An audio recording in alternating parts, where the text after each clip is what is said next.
Hey, Blue Table fans, take a look at this. This is a Tomb Kings collection, and these are pretty hard to come by. If you'd like to be put on a list so I can just keep you apprised of what I'm doing with them, send me an email and I will make sure that you are updated.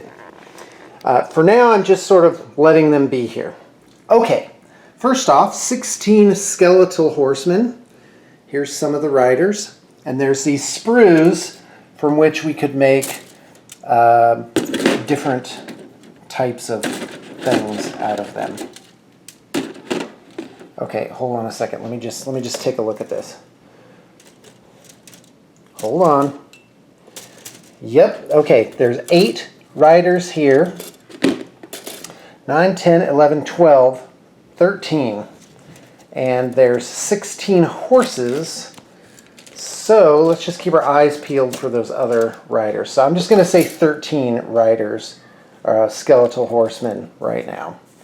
There's this female character. I can't remember the name that she had.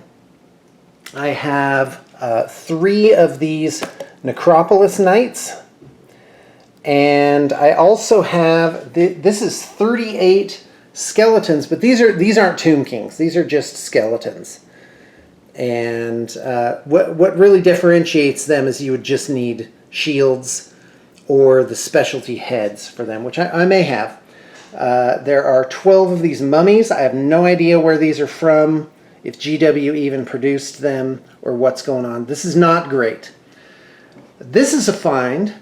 This is 15 metal tomb guard, and some of them, most of them don't have shields, but I do have plastic shields up here. I have, and I have shields in my bits box, so these guys can definitely have plastic shields added to them.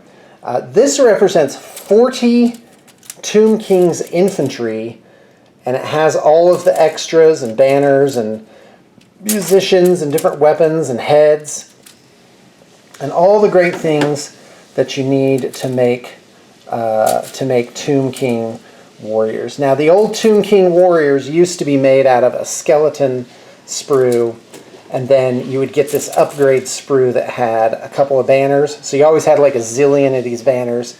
Shields, tons of shields with extras, 6 heads per sprue, and a banner pole and a musician thing. So that's 40 there, and probably extra shields and everything. In fact, I would need to pull shield. Well, would I?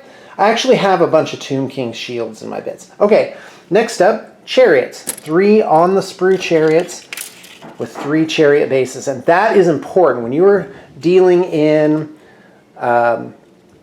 second-hand old Warhammer stuff and you want to use it on rectangular or square bases, make sure you check you check that they have the bases in there.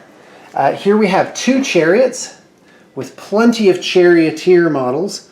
For some reason I have these and no chariots to go with them, so that's all right, that's just extras. And lastly, a Cetra the Imperishable. And that, of course, has the 3 horses. In fact, I may have to draw horses from here. I think maybe he has 4 horses. There's no base, but I have things that I could use as a base for it, for sure. Not a problem. Or you can just take 2 of these chariot bases to put together.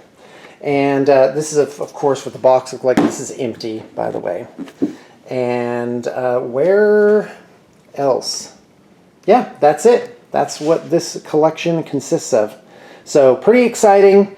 For those of you that don't know, Tomb Kings came out around, I want to say 2002. I actually played them in their very first incarnation, and they were super. I actually played them before this stuff came out. They were super cool, but they weren't one of the top tier armies, and I was always getting myself beat with them. Doesn't matter. I did lots of great conversions and had a lot of fun making them and playing them. So it's really exciting to see these again. Okay, thanks for tuning in. And I know you got your inspiration for the day. Yeah.